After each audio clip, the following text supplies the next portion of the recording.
शंकर जी चले गए। कथा उस तोते को ही सुनवानी थी, बस पार्वती जी को तो निमित्त बनाया भगवान शंकर ने। 12 वर्षों तक वह शुक माँ के गर्भ में रहे, कथा सुनकर गए थे, कथा का खूब चिंतन किया। और 12 वर्ष बाद तत्रा भवद भगवान व्यास पुत्रो बात सुनाई। ऐसे सुखदेव भगवान को बारंबार नमस्कार करते हैं। जन्म लेते ही चल पड़े। कुछ देवांगना स्नान कर रही थी निर्वस्त्र होकर, सुखदेव जी को देखकर उन्होंने वस्त्र धारण नहीं किए, पर व्यास जी को देखकर धारण किए। व्यास जी ने कहा हमसे शर्माती हो? बोले नहीं, आपके पुत्र को तो ज्ञान ही नहीं है कुछ, कौन स्त्री कौन पुरुष, आपको तो बोध है स्त्री पुरुष का ज्ञान है। अब 88,000 संत विराजमान है नैमिषारण्य की पावन धरती पर। वहां पर अज्ञान ध्वांत विध्वंस कोटि सूर्य समप्रभा सूताख्या ही कथा सारम मम कर्ण रसायनम। सौनक आदि सभी ऋषियों ने खड़े होकर के सूत जी का भी वंदन किया, स्वागत किया और कहा कि आप हमें कथा ऐसी सुनाइए कि भक्ति ज्ञान विराग तो विवेको वर्धते महान। ऐसी कथा सुनाइए जिससे हमारा ज्ञान बढ़े। कथा क्या बढ़ाती है? ज्ञान, और भक्ति बढ़ाती है, कृष्ण की प्राप्ति करा दे, ऐसी कथा सुनाइए। सूत जी बोले प्रीति ही सौनक चित्ते ते यतो वच में विचारिचा। आपने ठीक सवाल किया है, इसलिए हम तुम्हें दिव्य कथा सुनाएंगे। काल व्याल मुखग्रास त्रास निर्णास हे तवे श्रीमद् भागवतम शास्त्रम कलऊ कीरेण भासितम। जैसे काल रूपी सर्प ने कल्याण होगा, इसलिए अभी 25 दिसंबर से फिर यहाँ भागवत जी की पोथी पाठ बैठेंगी। आप लोग भी सुनिएगा। यदि अपने पूर्वजों के लिए अपने कल्याणार्थ आप चाहें तो कराएं। 15 दिसंबर से जयपुर में कथा है। जो जयपुर के वासी हैं, क्षेत्रवासी हैं, जयपुर में 15 दिसंबर से कथा है। स्थान कथा का हम आपको बताएंगे।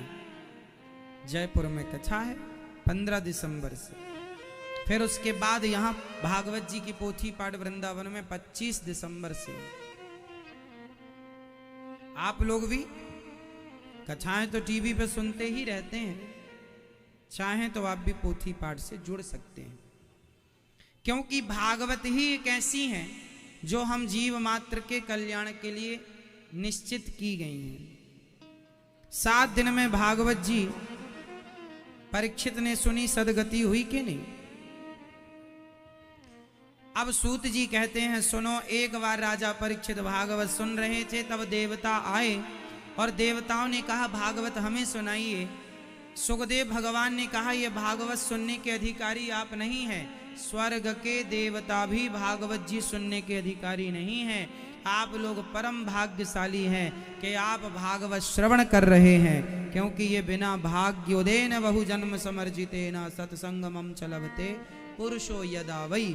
बिना भाग्य के भागवत नहीं मिलती। इंद्र आए, सुकम नत्वा वदन सर्वे स्वकार्य कुशलाः सुराः। कहा एवं विनिमये जाति सुधाराज्ञा प्रपीयता। ये कथा हमें सुनाइए। तब सुखदेव भगवान ने कहा क्वा सुधा क्व कथा लोके क्व काचः क्व मणिर्महान्। आप स्वर्ग के अमृत को लाए हैं, पर स्वर्ग का अमृत भी कथा के आगे फीका है। स्वर्ग के अमृत को कोई पिए तो उसे स्वर्ग की प्राप्ति होती है, पर भागवतामृत को कोई पिए तो उसे भगवान की प्राप्ति होती है। अब आप बताओ कि भगवान श्रेष्ठ हैं या स्वर्ग श्रेष्ठ है? भगवान के आगे तो करोड़ों स्वर्ग फीके हैं, तो स्वर्ग जाके हम लोग क्या करेंगे? भगवान की कथा हमें भगवान में से मिलाती है। ये भागवत जी, एक बार इस भागवत जी को श्रवण करने के लिए देवता लालायत हुए। स्वर्ग में तराजू बांधी गई, भागवत जी के एक पलड़े पर भागवत जी को रखा गया स्वर्ग में, पर भागवत जी का पार स्वर्ग का सुख ना प्राप्त कर सका। देवता भी तरसते हैं। एक बार नारद जी परेशान दिखाई पड़े सनकादियों को, तो सनकादियों ने नारद जी से पूछा, कथम ब्रह्मन् दीन मुखः कुतश्चिंता तुरो भवान त्वरितं गम्यते कुत्र कुतश्चागमनं तव। क्या हुआ, आप इतने परेशान क्यों हैं? नारद जी ने कहा, क्या बताऊं, मैं सारे तीर्थों में गया शांति पाने। अहम तु पृथ्वीं यातो ज्ञात्वा सर्वोत्तमामिति। सारे तीर्थों में गया, पुष्करम चा प्रयागम चा काशीं गोदावरीं तथा। सारे तीर्थों में गया, पर ना पश्यम कुत्रमिच्छर्मः मनः संतोष कारकम। सब जगह गया, पर मुझे कहीं शांति नहीं मिली। मुझे कहीं क्या नहीं मिली मेरी माँ? शांति नहीं मिली। नारद जी बोले, मैं सब जगह गया, पुष्कर प्रयाग काशी गोदावरी हर एक क्षेत्र, शांति नहीं।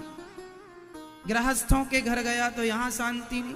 सत्यम नास्ति तपः शौचम दया दानम न विद्यते। भी कह रहा है,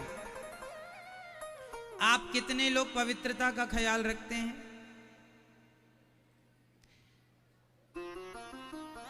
पवित्रता का आज लोग ख्याल नहीं रखते मैया। लघु शंका जाते हैं, लघु शंका जाके आ जाते हैं, ना हाथ धुलते हैं, ना पांव धुलते, ना कुल्ला करते। बिना हाथ पांव धुले कुल्ला किए आप शुद्ध हो ही नहीं सकते।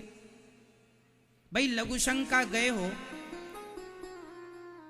तो आप 4 कुल्ला करो, हाथ पांव धुलो, तब शुद्धि होती है। आपने लघु शंका जाकर हाथ पांव नहीं धुले तो आप अशुद्ध हैं। आप अशुद्ध हैं तो फिर नेगेटिविटी आएगी, नकारात्मक चीजें आपको पकड़ेंगी।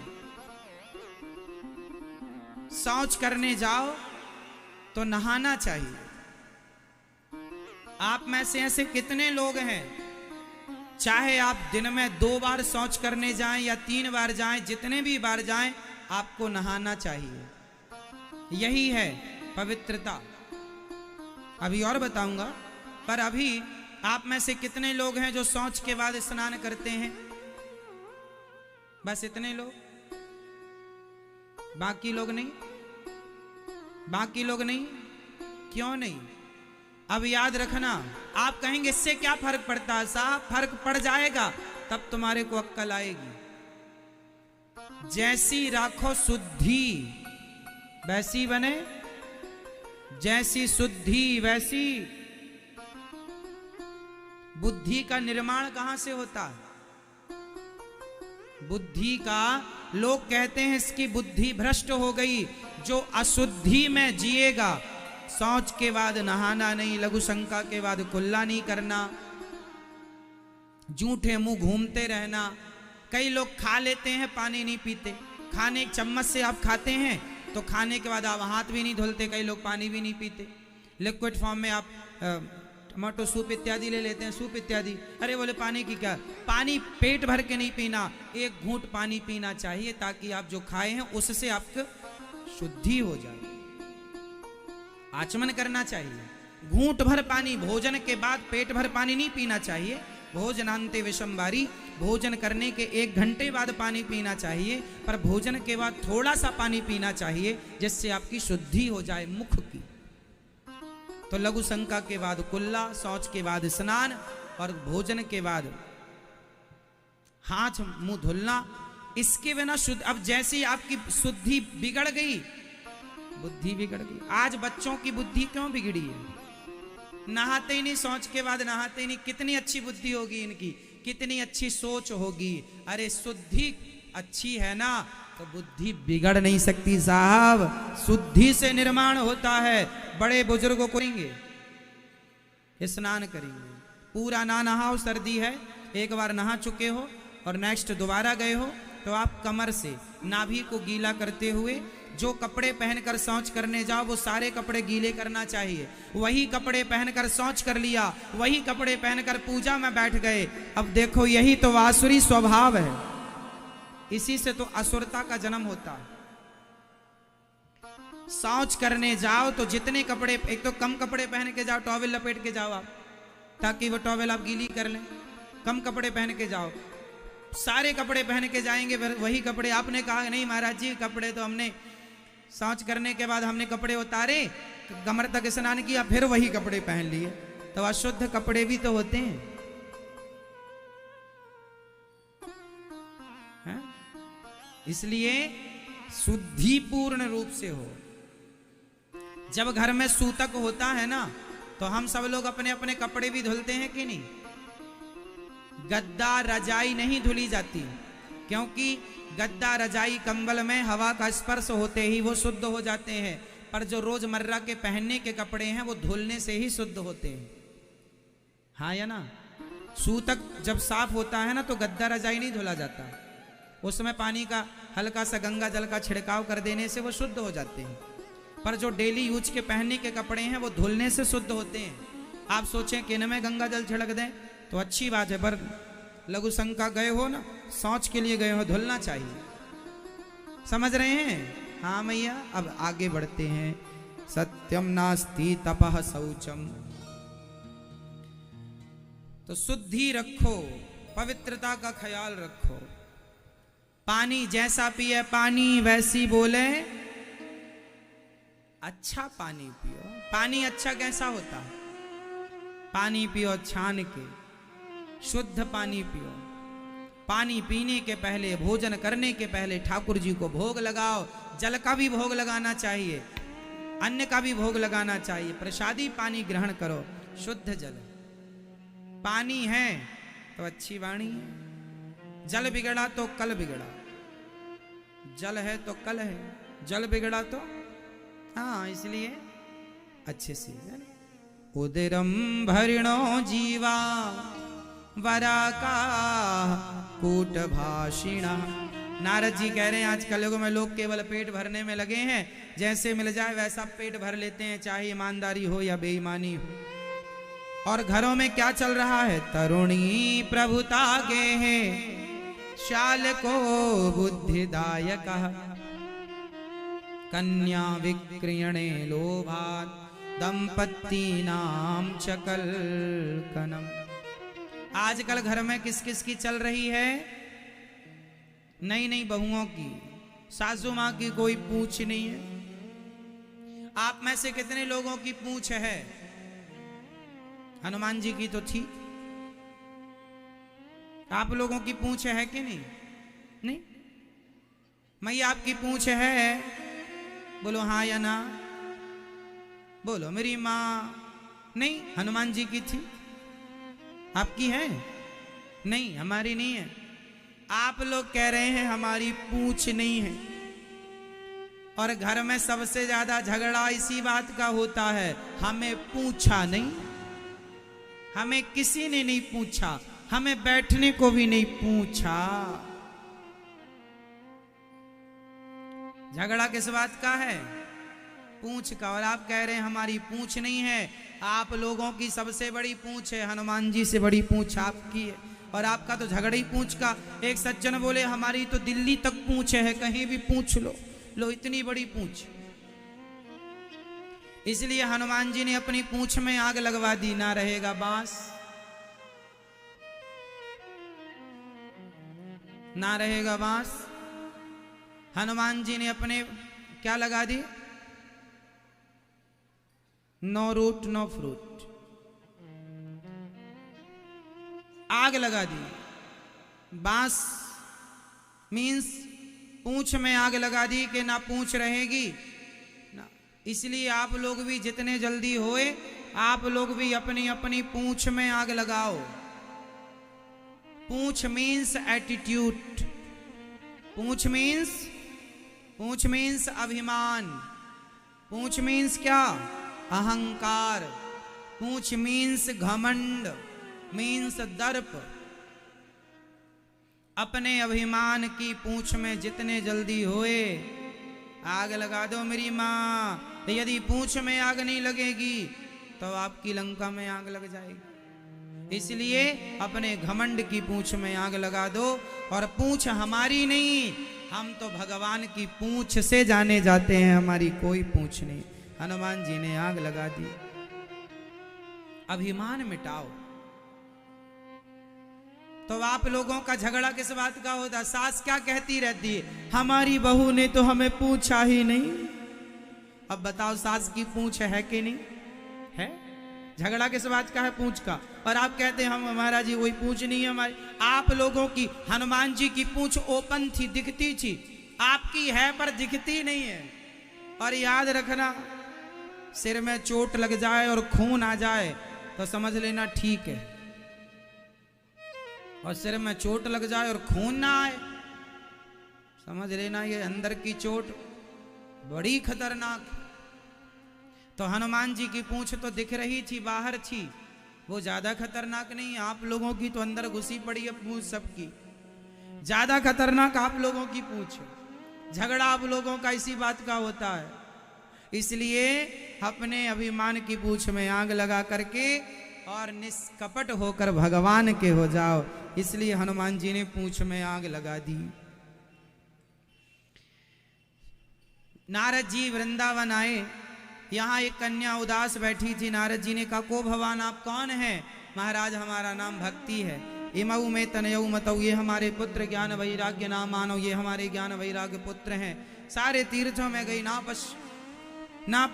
हम कहीं भी जाएं पर कहीं हमें शांति नहीं मिली। हम सब जगह गए, हमें कहीं शांति नहीं मिली। नारद जी ने कहा, चिंता ना करो, वृथा खेद यसे बाले हो चिंता तुरा कथम। चिंता ना करो, भगवान की शरण में जाओ, भगवान आपकी रक्षा करेंगे। खूब प्रेम से भक्ति महारानी। नारद जी ने वेद वेदांत घोषिष्ठा गीता पाठिर महु मुहु खूब सुनाया और ज्ञान वैराग्य का दुख दूर नहीं हुआ। तब नारद जी को आकाशवाणी हुई, कहा भागवत सुनवाओ तब दुख दूर होगा। भक्ति ज्ञान वैराग्य भी जब तक भागवत नहीं सुने तब तक उनका दुख दूर नहीं हुआ। बिना भागवत सुने किसी का दुख दूर हो ही नहीं सकता। इस दुनिया में जितने दुखिया लोग हैं, दुखी लोग हैं, यदि वो अपना दुख से छुटकारा चाहते हैं तो भागवत सुने तो ही छुटकारा होगा, वरना कोई उपाय नहीं। आप कुछ भी कर लो, मिलता है सच्चा सुख केवल भगवान तुम्हारे चरण। भगवान में जो आनंद है कहीं नहीं। अब नारद जी ने खूब भागवत किससे सुने? सनकादि मिल गए। सनकादियों ने कहा, भागवत सुनो। महाराज हमने तो वेद वेदांत सुनाया, दुख दूर नहीं हुआ, भागवत से क्या होगा? बोले, जो वेद वेदांत से नहीं होता वो भागवत जी से होता। भागवत जी से क्या होता? भागवत जी सुनने से, देखो, दूध में से ही घी निकलता है। दूध का दही, दही का मंथन, मक्खन पकाओ घी। जो काम घी कर सकता है, क्या वो काम दूध कर सकता है? नहीं। घी में ज्यादा शक्ति होती है दूध की अपेक्षा, जबकि घी कहां से निकलता है? दूध से। उसी तरह वेद पुराणों से भागवत जी निकली हैं। जो शक्ति भागवत जी में है सदगति करने की, वो इच्छाएं, धन पाने की इच्छा, मेरा पति मेरी बात माने ये इच्छा, मेरी पत्नी मेरे कहने से चले ये इच्छा, मेरा घर बन जाए ये इच्छा, मेरी गाड़ी बन जाए ये इच्छा, गाड़ी आ जाए, मुझे ये जमीन जायदाद मिल जाए। एक इच्छा पूरी होती है कि दूसरी जन्म ले लेती है। और सब कुछ होने पर भी आपकी इच्छाएं जस की तस मुंह फाड़े खड़ी हैं।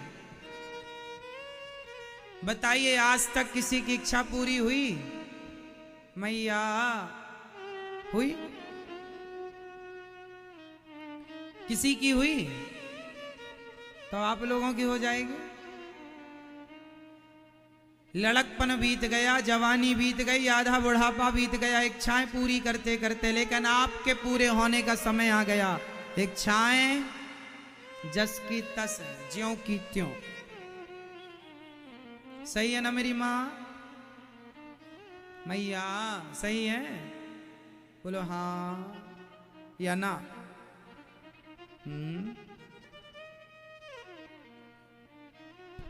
या गोल गोल? हाँ? इसलिए इच्छाओं का अंत करना ही पड़ेगा, वरना वो आपका अंत कर देगी।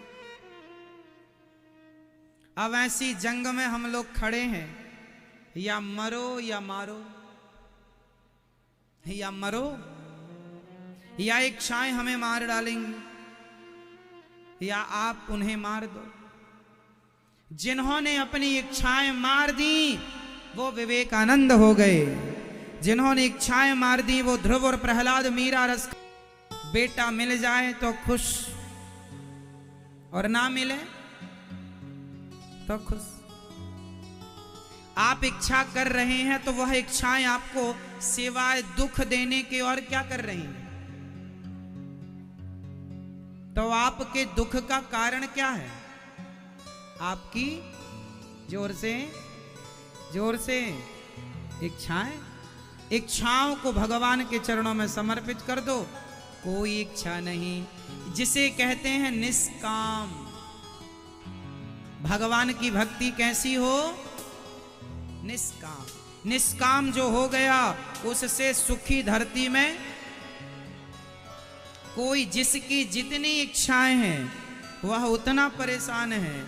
इसलिए इच्छाओं का अंत करिए। जो दे दें भगवान, बेटी दे दें तो बेटी रखो, बेटा दे दें बेटा रखो, और कुछ ना दें तुम्हारे हमारे हाथ में कुछ नहीं है मेरी मां, सिवाय इन रेखाओं के। सब कुछ किसके हाथ में है? इसलिए तेरे फूलों से भी प्यार, तेरे कांटों से भी प्यार। तू जो भी देना चाहे दे दे मेरे सरकार। तू जो भी देना चाहे दे दे। भगवान जो दे दे उसमें प्रसन्न रहने वाला सदा सुखी रहेगा। तो जो भगवान दे दें उसमें क्या रहना है? अपनी इच्छा नहीं चलानी। आज से हमें अपनी मर्जी। परदेसियों से भरा है संसार मेरी माँ। जिससे दिल लगाते हैं, जिससे प्यार करते हैं, वही छोड़कर चला जाता है। इसलिए एक भगवान है जो आपको छोड़कर कभी नहीं जाएंगे। प्रेम करना है, दिल लगाना है, अब भगवान से लगा लीजिएगा, वो कभी नहीं छोड़ेंगे। ये संसार आज नहीं कल, कल नहीं परसों छूटेगा। किस किस के लिए आंसू बहाओगे?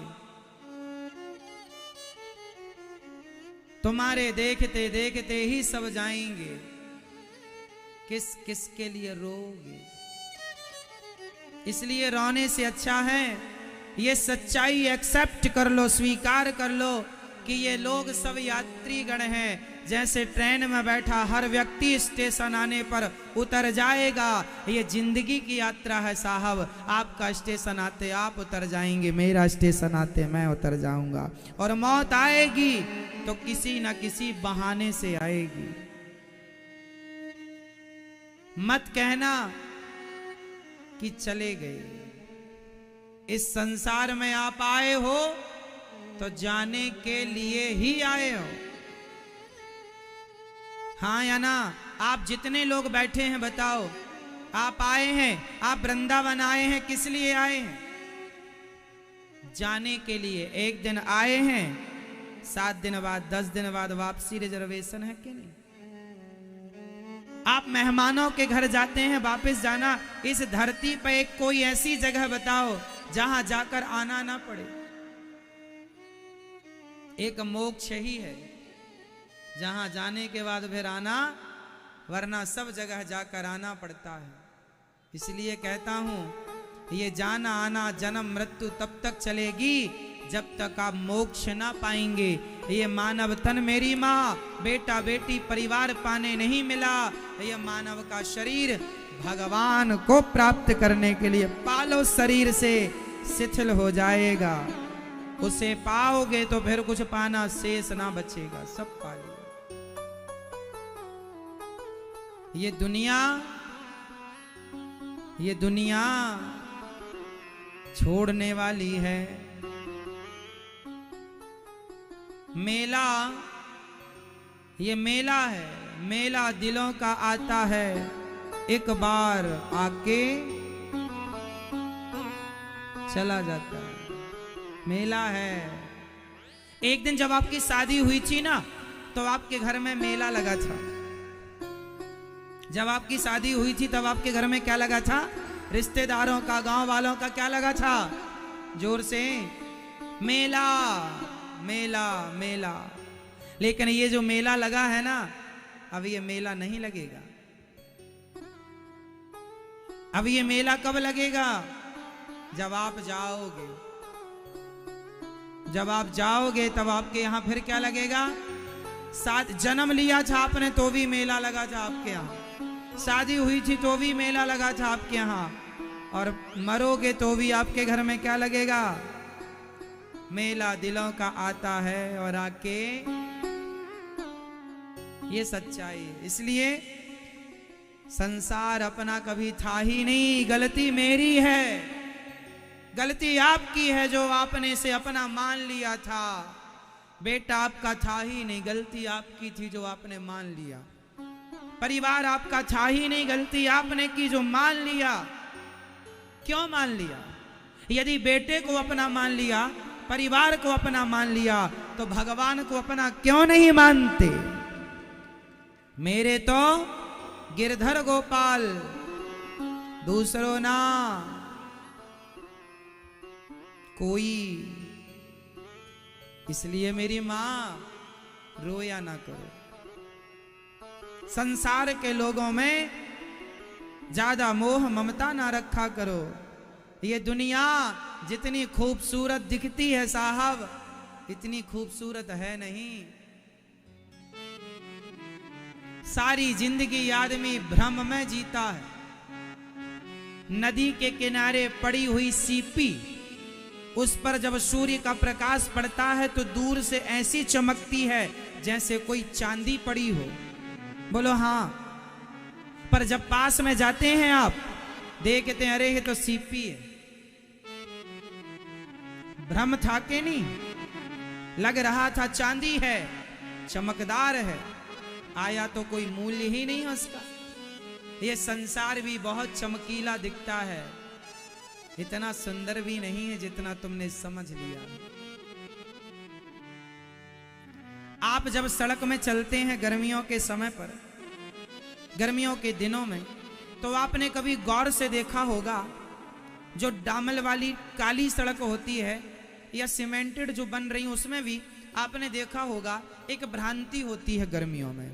ऐसा लगता है कि सड़क में आगे पानी भरा है। बोलो हाँ या ना? कभी देखा हो तो हाँ कर लो। कभी कभी सड़क में ऐसा लगता है कि आगे जब गर्मी हो, धूप पड़ रही हो, तो ऐसा लगता है कि आगे पानी भरा है। आप जाकर देखते हैं वहां पानी जैसा दिखता है साहब, पानी नहीं है। इसे कहते हैं भ्रांति, मृग मारीचिका कहते हैं, इसे भ्रांति कहते हैं, इसे भ्रम कहते हैं। भ्रम, पानी नहीं था पर पानी का भ्रम पैदा हो रहा था। संसार में सुख नहीं है, केवल सुख का भ्रम है। उस भ्रम को तुमने असली मान लिया, हम क्या करें? उस सुख को आपने असली मान लिया और रोने लग गए, अब हम उसका क्या करें? क्यों? संसार में सुख है? यदि सुख है तो सबको रोना क्यों पड़ता है? इसलिए सुख नहीं, केवल सुख की, बोलो, केवल सुख की क्या है? भ्रांति, मीन्स भ्रम है। जैसे पानी है नहीं सड़क में पर पानी का भ्रम है, सुख है नहीं पर सुख का। आप सारी जिंदगी मैं दौलतमंद हूं, दौलत वाला हूं, ये है मेरे पास, ये है वो है, सब कुछ हो, फिर भी आप सुखी नहीं हो सकते, क्योंकि सुख दौलत से मिलता तो दौलत वाले सुखी हो गए होते हैं।